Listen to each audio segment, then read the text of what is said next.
warahmatullahi wabarakatuh.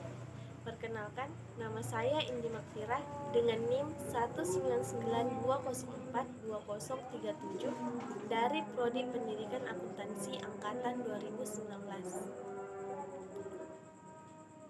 Yang terhormat Ibu Dr. Anda Siti Hajira Hasim, MSI, dan Ibu Nuraisyah, SPD, MPD, selaku dosen mata kuliah Ekonomi Manajerial. Pada video kali ini, saya ingin memaparkan materi dengan subtema hal-hal yang terkait masalah pasar tradisional.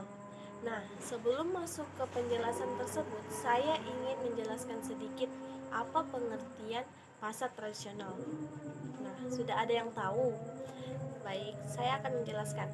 Pasar tradisional merupakan tempat bertemunya penjual dan pembeli yang ditandai dengan proses transaksi secara langsung dan biasa juga terjadi proses tawar-menawar. Nah, pasar tradisional juga sangat identik dengan, sudah ada yang tahu pasar tradisional itu identik dengan apa?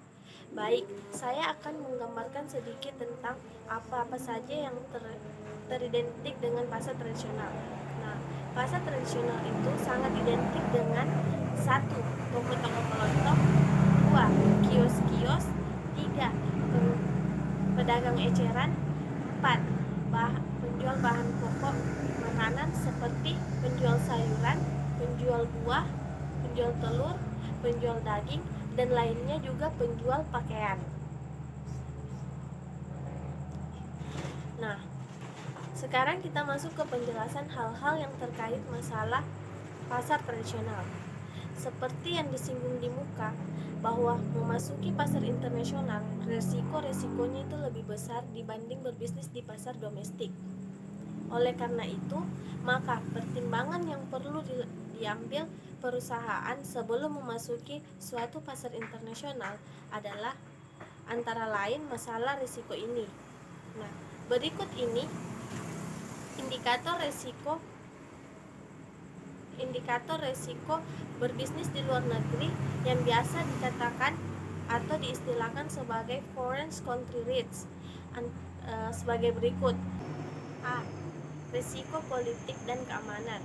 Ada yang tahu risiko politik dan keamanan ini? Nah, risiko politik dan keamanan ini adalah risiko yang timbul karena masalah-masalah politik dan keamanan, kekuasaan pemerintahan di negara tujuan tempat berbisnis.